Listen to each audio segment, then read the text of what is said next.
Bom, pessoal, então para concluir o exercício, né? Então vamos fazer o ajustamento pelo método paramétrico no Scilab. Deixa eu jogar aqui para o lado. Então a gente já tem um arquivo TXT pronto com as matrizes do ajustamento, né? Vocês vão receber por e-mail depois. Então é só basta executar esse arquivo de texto no Scilab que nós temos os parâmetros ajustados, resíduos e observações ajustadas, né? Então aqui está o nosso arquivinho TXT, então basicamente entrar com o vetor y, o vetor x0, né? Então a matriz A, o vetor y0, o vetor L, a peso, nesse caso é uma identidade, e fazer os comandos ali do ajustamento. Então notem que é bem simples, né? Para esse exemplo, que as equações são simples e temos poucos dados, então o arquivo TXT nessa forma já resolveria o problema no Scilab, né? E onde todas essas multiplicações, inversão da matriz, enfim, são realizadas num único comando. Então, realmente, né, facilita bastante aí o custo computacional, né? Então, desenvolvimento de computadores aí que possibilitam inversão e multiplicação de matrizes numa linha de comando, né? Reduz bastante o nosso custo. Antigamente o pessoal tinha que recorrer a outros métodos aí para conseguir fazer a inversão e a multiplicação dessas matrizes. Bom, então no nosso ambiente computacional a gente vai simplesmente executar esse arquivo de texto. E nós temos aí os nossos resultados. Então, XA, não tem como colocar o chapéu ali, né? O x-chapéu, então XA, o vetor dos parâmetros ajustados. Então, nesse nosso exemplo, ó, o coeficiente angular da nossa reta ajustada A vale 0,21. Então, esse seria a taxa de variação por quilômetro, né? Então, o número de casos a partir de Joaçaba iria aumentar numa taxa de 0,21 por quilômetro, né, a cada 1.000 habitantes. Então, já 0,21 casos por 1.000 habitantes para cada quilômetro que eu me afasto de Joaçaba. Enquanto o coeficiente linear B deu um valor negativo, menos 0,94. Então, se eu estivesse exatamente em Joaçaba, né, o meu coeficiente angular corresponderia, a distância seria zero, né, o coeficiente linear B corresponderia ao número de casos ajustados em Joaçaba. Nesse caso, a gente tem um valor negativo, que não faria muito sentido, né? Então, menos 0,94 casos por 1.000 habitantes. Aqui nós temos o vetor dos resíduos, V, ou seja, o quanto cada caso original, né? Então, o número de casos por 1.000 habitantes, né? Essa taxa de cada município foi ajustada, né? Para a gente ter os casos ajustados. Então, notem aqui que nossos resíduos são de, no máximo, 2,5 arredondando. Então, no ajustamento aqui, a correção que a gente aplicou às nossas observações originais, ou seja, ao número de casos por 1.000 habitantes, foi de no máximo 2,5 casos por 1.000 habitantes a mais, né, essa correção. E aqui nós temos o nosso vetor das observações ajustadas, né, então, ou seja, os nossos dados originais, então, o número de casos por 1.000 habitantes, mais a respectiva correção, aqui mais o respectivo vetor dos resíduos. Então, aquilo que a gente comentou, né, para Joaçaba era 0,76 casos por 1.000 habitantes, né, e no final ajustado acabou justamente o valor do coeficiente linear B, né, menos 0,94, o que não faria muito sentido, né, não teria um significado físico, né, um número de casos negativo assim. E aqui nós temos os demais casos, né, então, número de casos por 1.000 habitantes para cada uma das cidades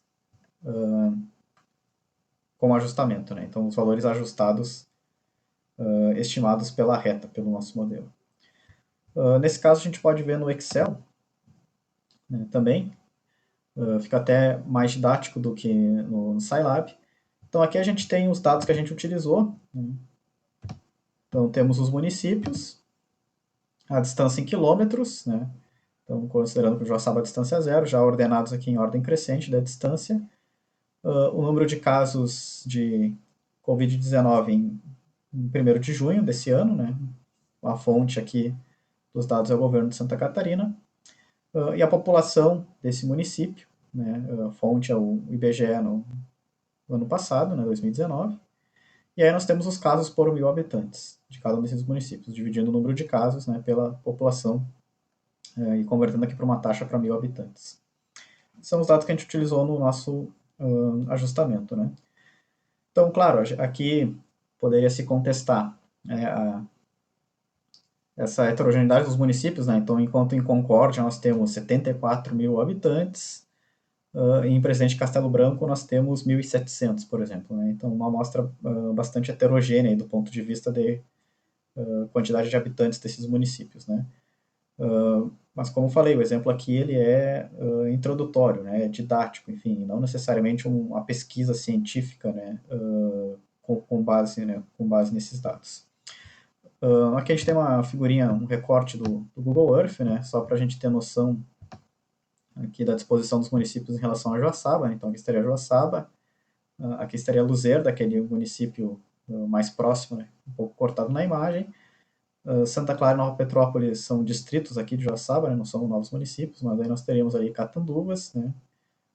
Jaborá, Presidente Castelo Branco, oculto aqui com a legenda do Google, Concórdia, bem lá na ponta, Irani lá em cima, e Lindóia do Sul, né? Ali mais afastado. Então, essas são as distâncias extraídas do Google Earth, né? Com a ferramenta da Régua. Então, aqui o que a gente considerou foi isso, né? Um padrão radial no sentido oeste, né? Saindo de Joaçaba para o sentido oeste do estado de Santa Catarina, considerando apenas a distância e não necessariamente a direção dessa distância. Né? Padrão radial aqui, então, de aumento dos casos de Covid por 1.000 habitantes de cada município. Bom, aqui a gente tem aquele gráfico com os dados originais, os pontos, né? Então aqui a gente tem a distância Joaçaba, em quilômetros, no eixo horizontal. E aqui a gente tem os casos a cada 1.000 habitantes, né? Que a gente chamou daquela nossa taxa no ajustamento. No eixo vertical. Os pontos originais, ou seja, os dados originais dos municípios. Aqui, claro, aqueles dois pontos praticamente sobrepostos, né? Vargem Bonita e Presidente Castelo Branco, ambas com 30 quilômetros. Uma diferença bem pequena na taxa a cada 1.000 habitantes. E essa é a nossa reta ajustada, né, pelo método dos mínimos quadrados. Então, aquela reta que minimiza o quadrado das distâncias aqui, né, dos resíduos, ou seja, o quadrado das distâncias desses pontos em relação à reta. Né. Aqui nós temos a equação da reta, né, que dá exatamente a que a gente encontrou, né, 0,2104 para o coeficiente angular A e menos 0,9415 para o coeficiente linear P. Né? Então, regressão linear, solução por mínimos quadrados. Né? Então, a gente no CELAB e pelo Excel a gente encontrou o mesmo resultado. E aí a distância de cada ponta reta é os resíduos, né? Que é aqueles valores que aqui a gente consegue olhar visualmente, né? Se o resíduo é para mais ou para menos e quais são os maiores resíduos, enfim. E aqui no Scilab nós temos os valores deles de fato, né? Se fosse do nosso interesse aí. Bom, esse é um exemplo mais da área da cartografia e SIG, né, Sistemas de Informações Geográficas, onde a gente estaria trabalhando com informações da cartografia, como distâncias espaciais, e um banco de dados geográficos ali, né? Então, duas fontes de dados distintas aqui, os casos de Covid pelo governo de Santa Catarina e a população pelo IBGE, dados quantitativos, né? Não qualitativo, como eu tinha dito anteriormente. E como a gente buscaria relacionar essas variáveis, né? Então, nesse caso, por exemplo, meio de uma regressão linear. Mas, claro, poderia ser outros modelos, outras análises, enfim. Inclusive aqui, a gente ainda não viu, né? A questão do controle de qualidade. Então, claro, né? Qual que é a nossa premissa? Que quanto mais próximo o ponto tiver da reta, né? Então, mais bem ajustado ele está, né? Então, mais o nosso modelo, a nossa reta, se aproxima da realidade, o dado observado.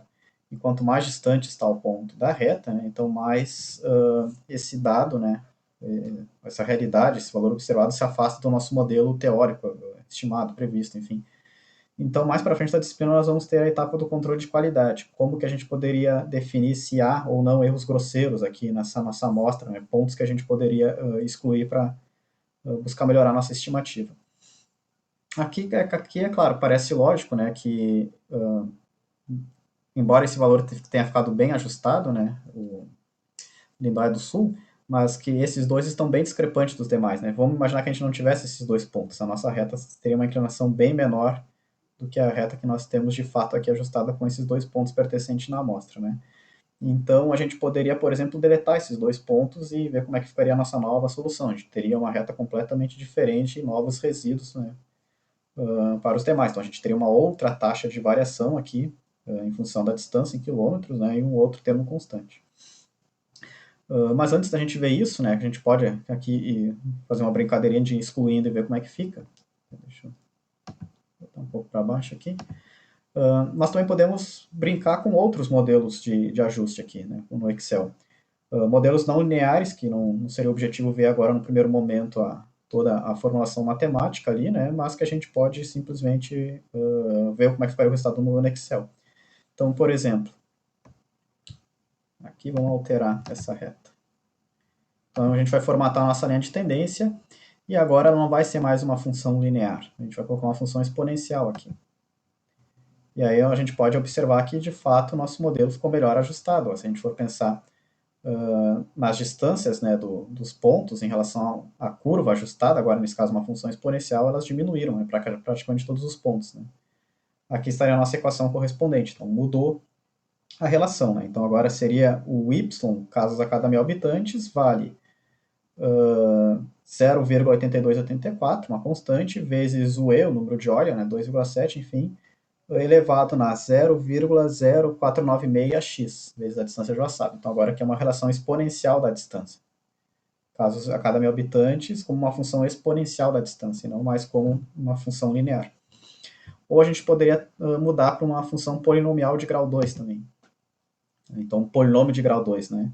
Então, nossos casos a cada 1.000 habitantes agora valem 0,003 vezes a distância ao quadrado, x ao quadrado aqui no gráfico, mais 0,0313 vezes a distância, vezes x, mais um termo constante, 0,6612.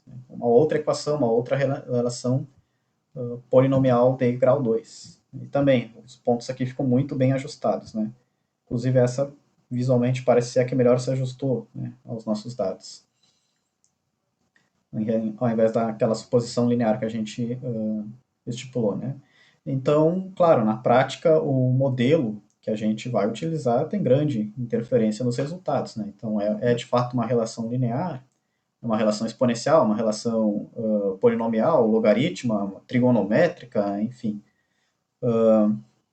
E nesse caso, ainda dá para ir um pouco além. Né?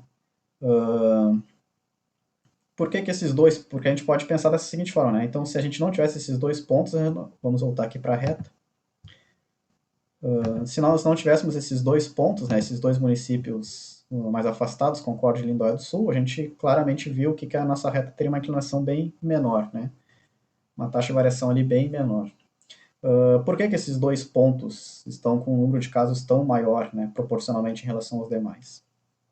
Então, por exemplo, há notícias ali que relacionam isso com a questão dos frigoríficos, né? Então, Lindóia do Sul não tenho certeza, mas pelo menos Concórdia tinha pelo menos um frigorífico lá com casos de Covid, né, que contaminou ali grande parte dos seus trabalhadores, enfim, e esse poderia ser um dos motivos para a gente ter esse salto, né, ao menos no município de Concórdia, né, dos casos de Covid em relação aos demais aqui, a questão do frigorífico lá onde boa parte dos trabalhadores foram infectados, né.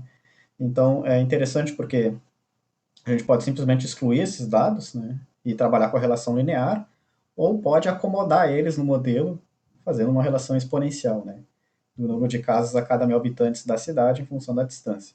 Então a gente pode manter aquela nossa relação linear, não, o número de casos aumenta numa proporção linear, né, em relação à distância Joaçaba, ou acomodar, né, esses dois municípios mais discrepantes e agora trabalhar com uma relação polinomial, por exemplo. Então, o número de casos ele aumenta uma relação quadrática, né, uma função quadrática ali da distância Joaçaba. Né? Então, quanto maior a distância, a proporção aumenta ainda mais, né? Não é uma taxa constante como se fosse uma relação linear.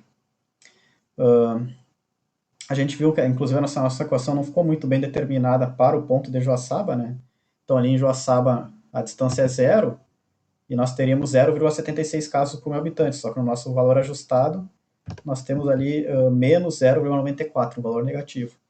Se a gente eliminasse esses outliers, né, vamos eliminar ali Concórdia e Lindóia do Sul para ver como é que ficaria. Ó, ou uma outra reta, né, uma outra solução, e aí aqui já se aproximando um pouco mais dessa amostra, né. Claro, a gente pode notar que a gente ainda continua tendo um ponto aqui que também está agora um pouquinho fora da curva em relação aos demais, que seria o terceiro município aqui, seria Catanduvas, né. Vamos também excluir ele. Claro, aqui pode-se argumentar que a gente está sendo tendencioso, né? Excluindo os dados da amostra para que o nosso modelo condiza com a realidade, né? Então, em relação aos 9 municípios originais, a gente tinha ali um ajuste, enfim, daí, claro, conforme a gente vai filtrando, a gente vai tendenciando, né? Vai fazendo o nosso modelo se ajustar à realidade, porque a gente está diminuindo a nossa amostra ali, está diminuindo a nossa representatividade ali, né? Os dados. Vamos só eliminar Catanduvas.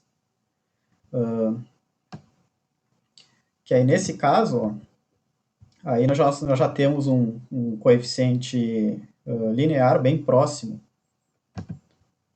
do, do valor de casos em Joaçaba, né, por 1.000 habitantes. Então, em Joaçaba seria 0,76 com a distância zero, né, e aqui pelo gráfico daria 0,55. Então, já um valor bem próximo ali do valor esperado. E aí, nesse caso, a nossa taxa ficaria, em relação à distância, né, 0,13. Então, o número de casos por 1.000 habitantes aumenta 0,13 por quilômetros, né? Então, em 10 quilômetros, nós teríamos 1,3 casos a mais por 1.000 habitantes, né, com essa relação. Mas aí, claro, daí, dos 9 municípios originais, nós só estamos trabalhando ali com 5 deles, né? Então, Joaçaba, Lurzena, Jaborá, Vargem Bonita, Presidente Castelo Branco e Irani. Excluímos os dois mais afastados ali, Lindóia e Concórdia do Sul, que tem realmente aquele salto, né? E também excluímos o Catanduvas, que também estava um pouquinho menos ajustado em relação às demais, né?